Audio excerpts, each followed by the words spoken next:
अस्सलाम वालेकुम। Pakistan cricket team को न्यूजीलैंड के हाथों टी20 और टेस्ट सीरीज में शिकस्त खाने के बाद अब बिल आखिर पाकिस्तान क्रिकेट बोर्ड का दिमाग भी ठिकाने आ चुका है।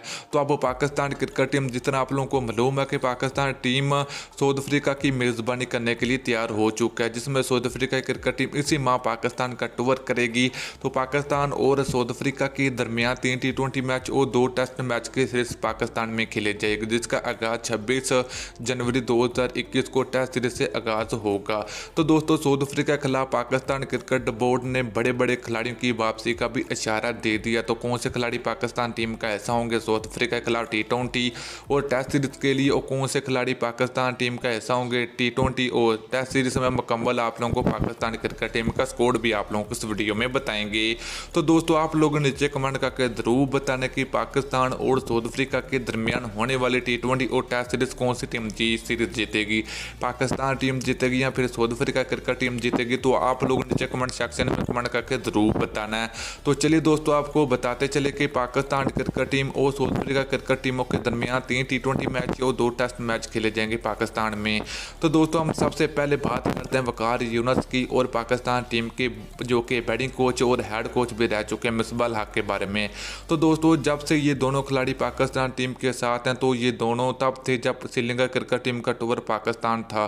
तो श्रीलंका क्रिकेट टीम 3 टी20 मैच और 2 टेस्ट मैच की सीरीज के लिए पाकिस्तान का टूर किया था, मगर पाकिस्तान टीम को पहली मरतबा होम सीरीज में श्रीलंका के हाथों टी20 सीरीज में शिकस्त का सामना करना पड़ा। तो जब से ये दोनों खिलाड़ी पाकिस्तान टीम के साथ हैं, वकार यूनुस और मिसबाह अल हक। तो दोस्तों, अगर ये दोनों कोचिंग, वकार यूनुस जो कि बॉलिंग कोच हैं, जो मिसबाह अल हक बैटिंग कोच, अगर ये पाकिस्तान टीम के साथ रहे ना, तो यकीनी तौर पर पाकिस्तान टीम बर्बाद हो सकती है।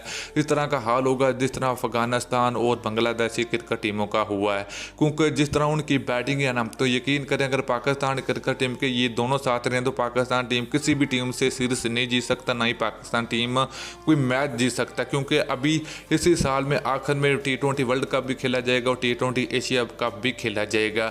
तो अगर ये दोनों कोचिंग पाकिस्तान टीम के साथ रहे तो पाकिस्तान टीम ना तो टी20 वर्ल्ड कप जीत सकती है और ना ही पाकिस्तान टीम टी20 एशिया कप जीत सकती है, अगर ये दोनों कोचिंग पाकिस्तान क्रिकेट टीम के साथ रहे।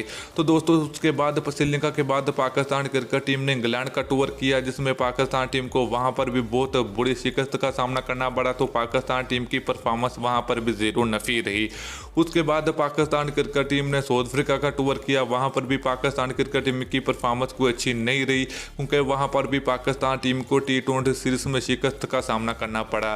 तो उसके बाद पाकिस्तान क्रिकेट टीम न्यूजीलैंड का टूर किया। तो दोस्तों, न्यूजीलैंड में भी पाकिस्तान क्रिकेट टीम की परफॉर्मेंस की अगर बात करें ना, वहाँ तो ना तो पाकिस्तान क्रिकेट टीम की अच्छी फील्डिंग का मुजाहरा किया गया, तो ना ही पाकिस्तान क्रिकेट टीम की तरफ से अच्छी बॉलिंग का मुजाहरा किया गया। तो अगर बैटिंग की बात करें तो वहाँ पर फवाद आलम और अजहर अली ने अच्छी परफॉर्मेंस देने का मुजाहरा किया। तो पाकिस्तान टीम के जो कि नए कप्तान हैं, जो कि पाकिस्तान क्रिकेट टीम के विकेट कीपर मोहम्मद रिजवान की भी वहाँ पर परफॉर्मेंस शानदार रही। तो उसके बाद अगर बात करें दोस्तों बॉलिंग की, तो पाकिस्तान क्रिकेट टीम की जानब से शहनशाह फरीदी, मोहम्मद अब्बास, नसीम जैसे fast bowler Pakistan cricket team में शामिल थे, मगर वहां पर भी इनकी परफॉर्मेंस कुछ अच्छी नहीं रही। अभी पाकिस्तान टीम में पाकिस्तान क्रिकेट बोर्ड ने बड़ी तब्दीली कर दी। तब्दीली की दोस्तों अगर बात करें तो पहली तब्दीली होगी शर्जील खान की। तो शर्जील खान की 3 साल बाद पाकिस्तान टीम में वापसी होने जा रही। इनकी परफॉर्मेंस की दोस्तों अगर बात करें ना, तो PSL 5 में इनकी परफॉर्मेंस बहुत ही शानदार रही है, जिसकी वजह से इनको पाकिस्तान टीम में एक बार फिर मौका दिया जाएगा। अगर बात करें कायद-ए-आज़म ट्रॉफी की, तो वहाँ पर भी इनकी परफॉर्मेंस बहुत ही अच्छी रही है, और जिसकी वजह से पाकिस्तान क्रिकेट बोर्ड ने शर्जील खान को दूसरा मौका देने का ऐलान किया है। तो दोस्तों, शर्जील खान बहुत अच्छे बल्लेबाज का मुजाहरा करते हैं टी20 क्रिकेट में। तो इनकी ये जगह इनकी इसलिए क्योंकि फ़खर जमान को बाहर कर दिया गया साउथ अफ्रीका के खिलाफ टी20 सीरीज में, तो उनको आराम दिया जाएगा। तो शर्जील खान को पाकिस्तान टीम की तरफ से मौका दिया जाएगा साउथ अफ्रीका के खिलाफ टी20 सीरीज में। तो south Africa Pakistan cricket team के कप्तान बाबर आजम और शर्जील खान साउथ अफ्रीका के खिलाफ टी20 सीरीज में ओपनिंग करने के लिए मैदान में उतरेंगे। तो दोस्तों, ये बहुत बड़ी खुशखबरी है कि शर्जील खान की एक बार फिर वापसी होने जा रही है। तो दूसरी तब्दीली की अगर बात करें ना, तो यहाँ पर शान मकसूद को टेस्ट टीम से बाहर कर दिया गया साउथ अफ्रीका के खिलाफ, जो कि पाकिस्तान टीम की ये 2 टेस्ट मैच की सीरीज खेली जाएगी साउथ अफ्रीका के दरमियान। तो वहाँ पर शान मकसूद आप लोगों को खेलते हुए नजर नहीं आएंगे, क्योंकि शान मकसूद की अगर परफॉर्मेंस की दोस्तों अगर बात करें ना, तो इनकी न्यूजीलैंड में परफॉर्मेंस बिल्कुल अच्छी नहीं, तो ना तो इन्होंने एक 50 भी नहीं बनाई वहाँ पर, तो 50 रन भी बनाने में कामयाब नहीं हुए किसी भी एक मैच में, ना तो एक इनिंग्स में। तो दोस्तों शान मकसूद की अगर बात करें तो वहाँ पर इनके पर काफ़ी तनकीद की गई कि ये बहुत बड़ी पर्ची है, इनको पाकिस्तान टीम से बाहर किया जाए, तो इनको पाकिस्तान टीम में शामिल नहीं किया जाए, क्योंकि इनकी परफॉर्मेंस की अगर बात करें दोस्तों बहुत ही बुरी परफॉर्मेंस रही है, जिसकी वजह से इनको बाहर कर दिया गया है। तो दोस्तों दूसरी तीसरी तब्दीली होगी पाकिस्तान क्रिकेट टीम की तरफ से फास्ट बॉलिंग की, जो कि नसीम शाह है, जो कि पाकिस्तान क्रिकेट टीम की तरफ से अच्छी परफॉर्मेंस दे चुके हैं, मगर अभी इनकी परफॉर्मेंस की दोस्तों अगर बात करें ना, तो नसीम शाह की न्यूजीलैंड के खिलाफ टेस्ट सीरीज में अच्छी परफॉर्मेंस का मुजाहरा नहीं कर पाए, तो बहुत ही बुरी परफॉर्मेंस का मुजाहरा किया इन्होंने, जिसकी वजह से इनको साउथ अफ्रीका के खिलाफ टेस्ट सीरीज और T20 सीरीज के लिए आराम दिया जाएगा। तो दोस्तों इसके अलावा अगर बात करें यहाँ पर शान मकसूद की जगह पर टेस्ट स्क्वाड में शामिल किया गया इमामुल हक को, जो कि न्यूजीलैंड के खिलाफ इनकी जो कि फिटनेस थी वो अच्छी नहीं थी, मगर जो इंजर हो चुके थे, मगर इमामुल हक को एक बार फिर पाकिस्तान टीम का हिस्सा बनाया जाएगा साउथ अफ्रीका के खिलाफ टेस्ट सीरीज में। तो दोस्तों चौथी तब्दीली की अगर बात करें तो वो होगी हसन अली की, जो कि पाकिस्तान क्रिकेट टीम के तेज गेंदबाज भी हैं, बहुत अच्छी परफॉर्मेंस देने में कामयाब हो चुके हैं, ये भी क़ायद-ए-आज़म ट्रॉफी में। तो दोस्तों क़ायद-ए-आज़म ट्रॉफी में हसन अली अपनी टीम की तरफ से कप्तानी कर रहे थे, मगर फाइनल मैच में बहुत ही उम्दा बल्लेबाजी का मुजाहरा करते हैं, वो बहुत ही बेहतरीन बॉलिंग का मुजाहरा करते हैं, अपनी क्रिकेट टीम को फाइनल मैच के लिए क्वालिफाई करवाए और अपनी टीम को विनर भी करवाया क़ायद-ए-आज़म ट्रॉफी के फाइनल मैच में। तो हसन अली ने क़ायद-ए-आज़म ट्रॉफी के फाइनल मैच में शानदार बल्लेबाजी का मुजाहरा करते अपने सेंचुरी भी मुकम्मल की।